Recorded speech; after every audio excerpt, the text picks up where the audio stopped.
This house is kind of crazy. I'm just here to look at a set of steel stairs inside. Wanted to walk you guys around the back real quick.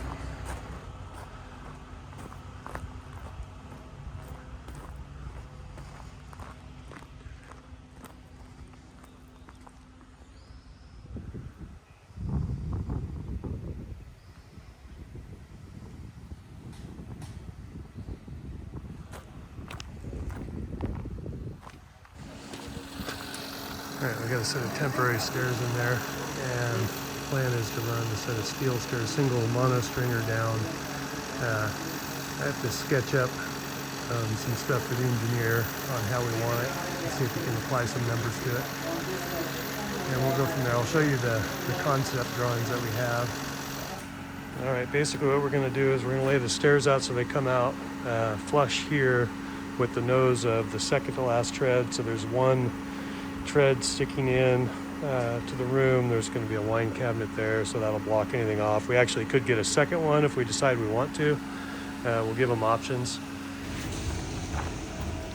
Okay, here's the concept that they gave us. This in itself is fairly simple. I can see some problems maybe arising with how they want to attach the glass, but we're going to talk to some people to see if it's possible. If not, we'll sort of change our ways. It is a pretty long set, 19 risers or 18 steps.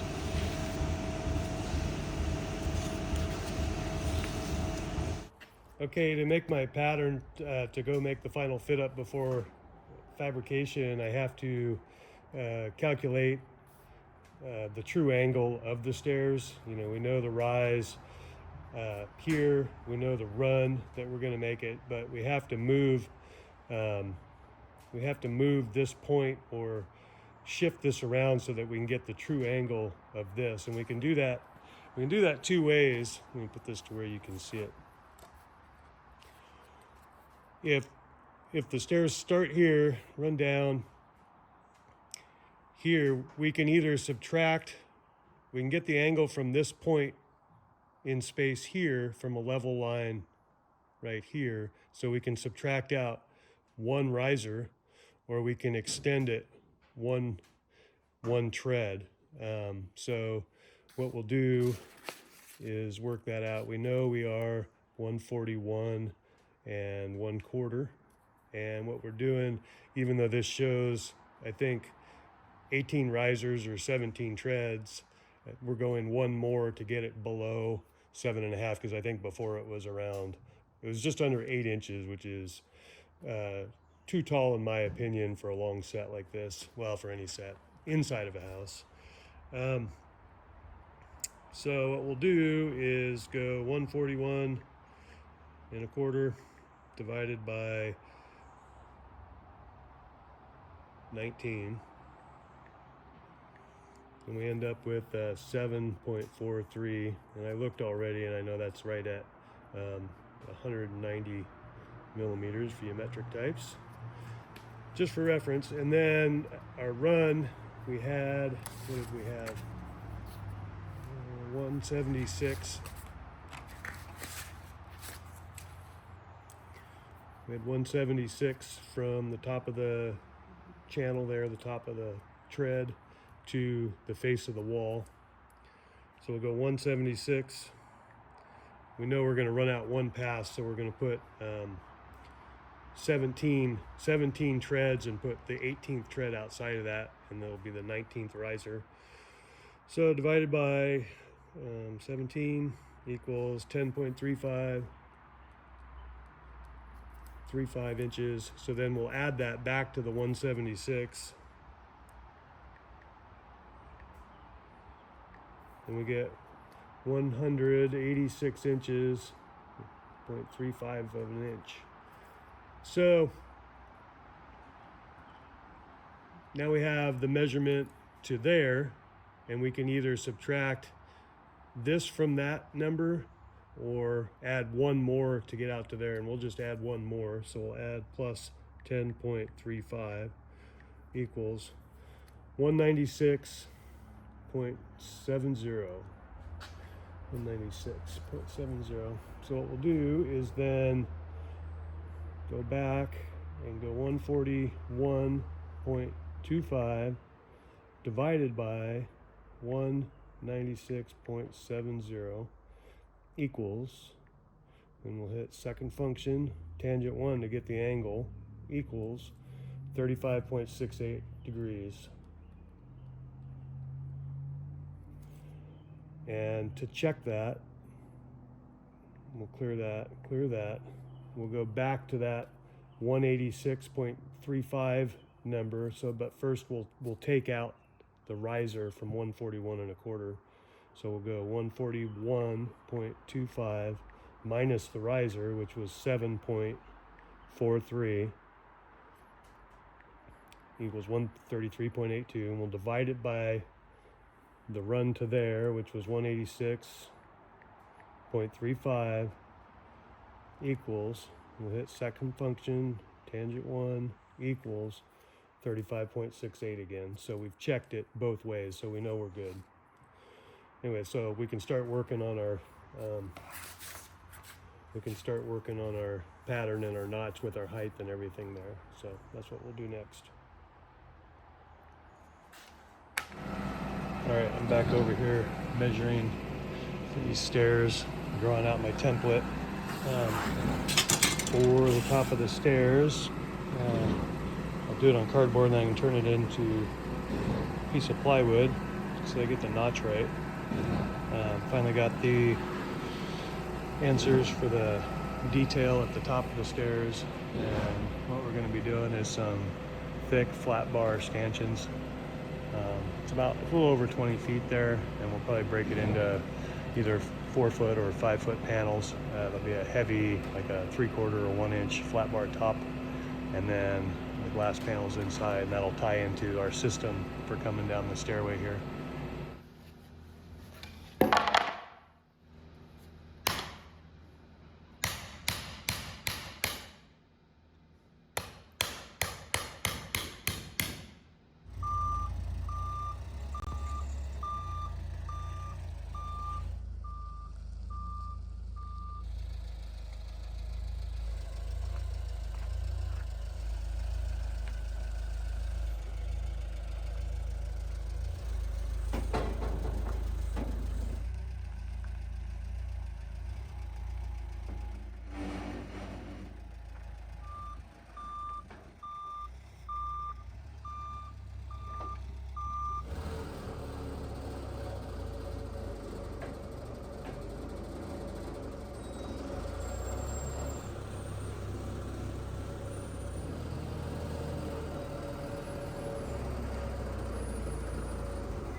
There, we need some more coolant, and I gotta change the blade on this.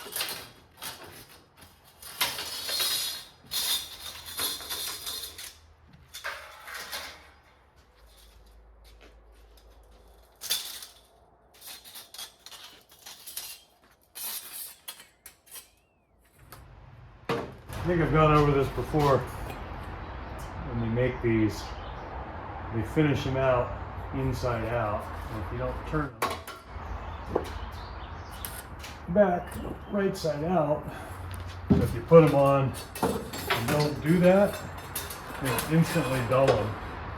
And I've been there a few times.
So I don't have T-nuts for this, but these structural ones with the larger head, it's a 7/8 wrench instead of the standard 3/4 for a 1/2 inch, 1/2 13.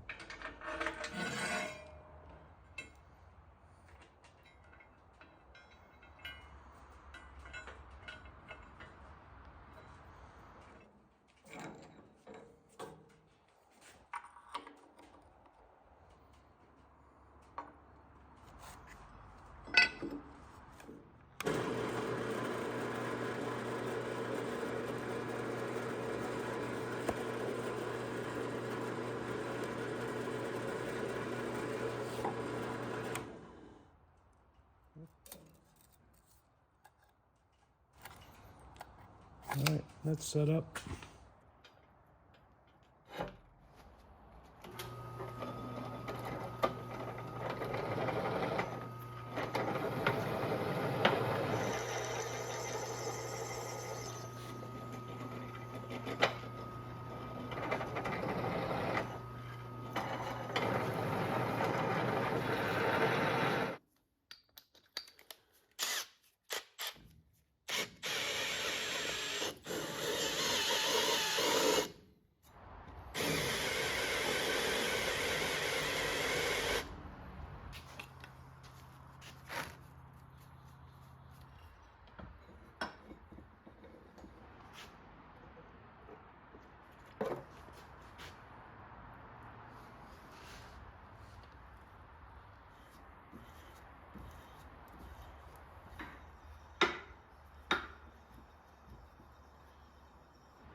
So the first, second, and third subtreads I'm going to set aside, just so that the trouble with the bottom one is always screwing it in because it's so close to the ground. You know, just under 7.5 tall, and a 4-inch tread, 4 5/8. It doesn't leave a lot of room, so you got to use a right angle attachment. And so my hopes is all jigs eventually.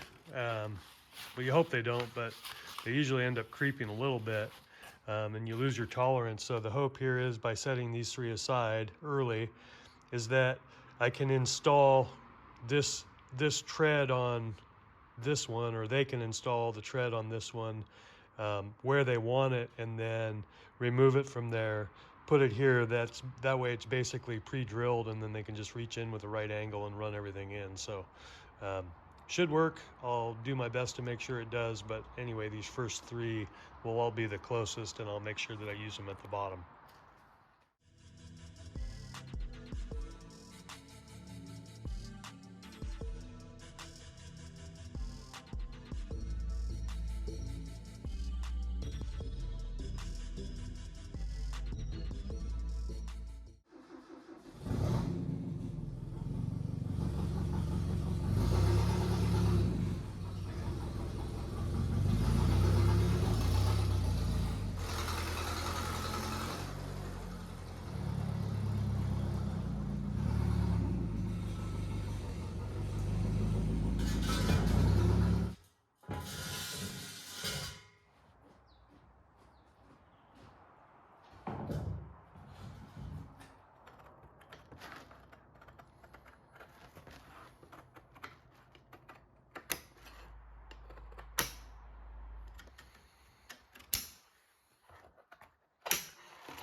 All right, this is all laid out up here.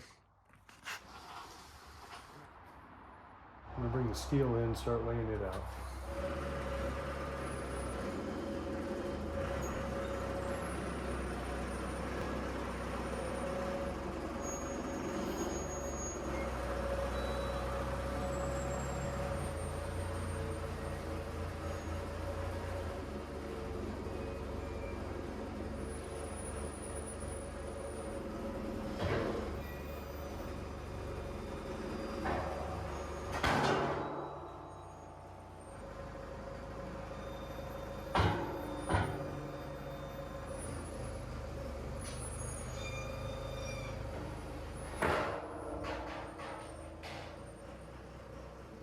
I got the weld seam on this side right here. We're gonna put that to the wall, so I gotta roll it.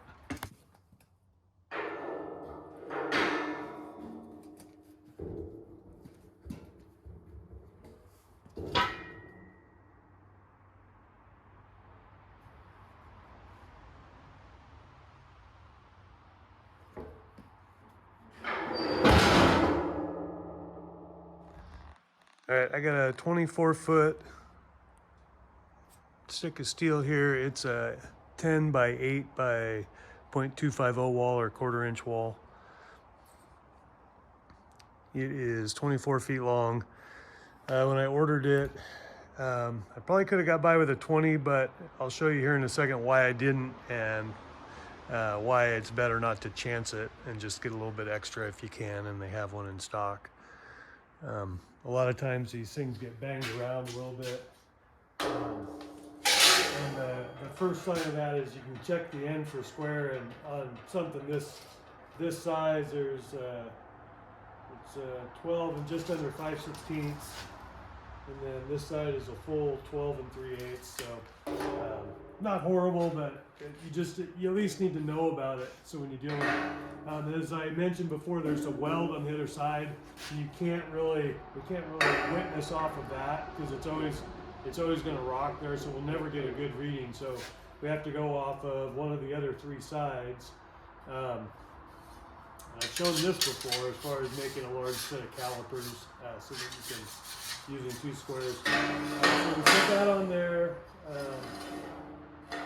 And then the first sign here, let me bring you over here.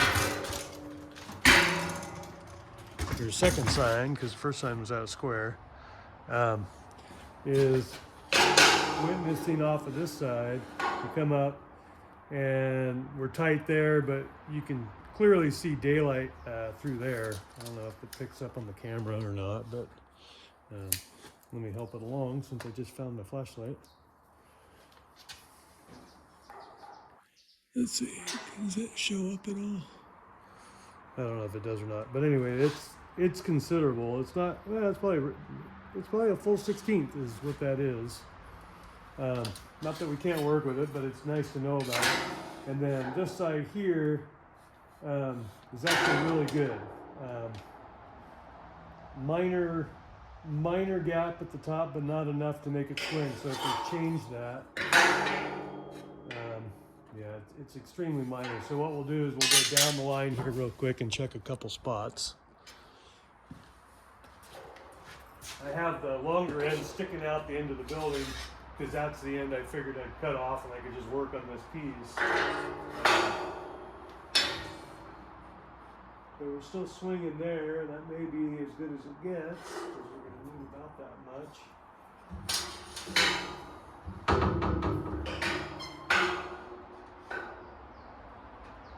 Really good.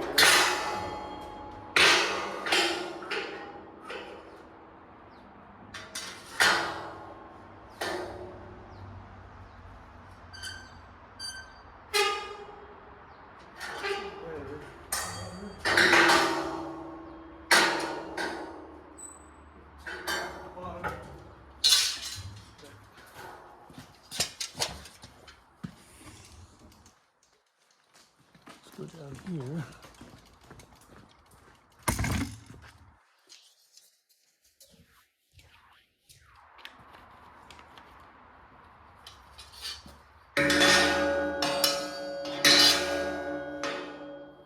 This is a new square, by the way, that I keep in my truck. I have 2 of these.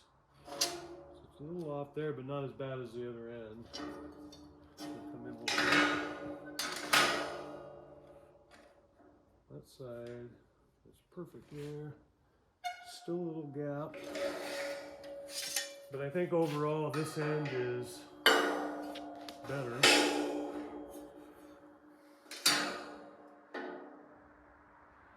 Yeah, this one, it's starting to come back to just about perfect. So I'm guessing by the time I get about 4 more feet, it's probably just right.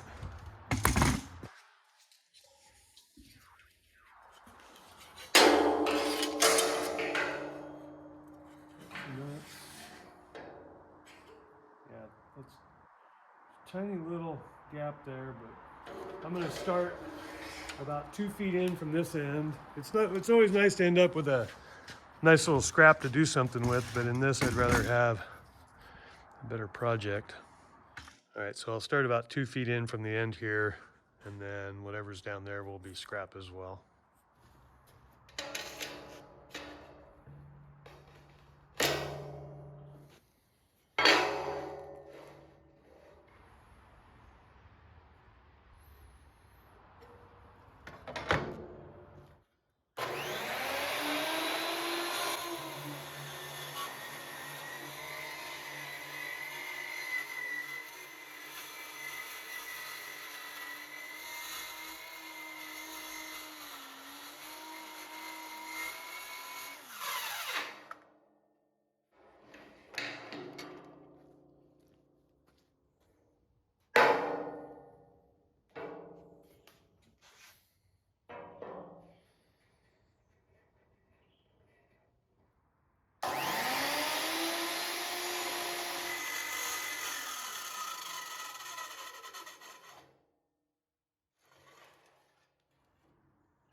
Everything lines up on my marks from the other side.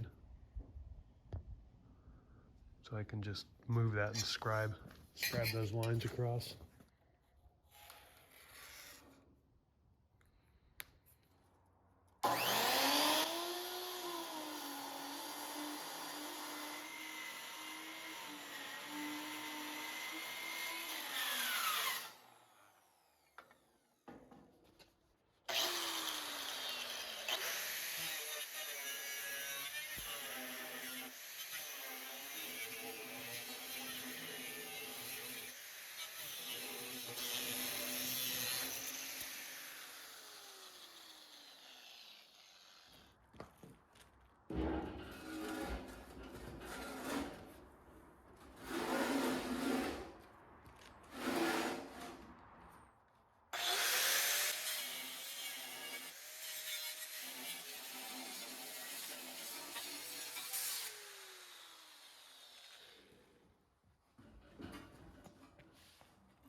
It's the top, so it's down.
All right, I'm not gonna weld that out right now, just on the off chance something's gotta move, but that's enough to hold it up and temporary it. I gotta turn it around and then start getting it set up.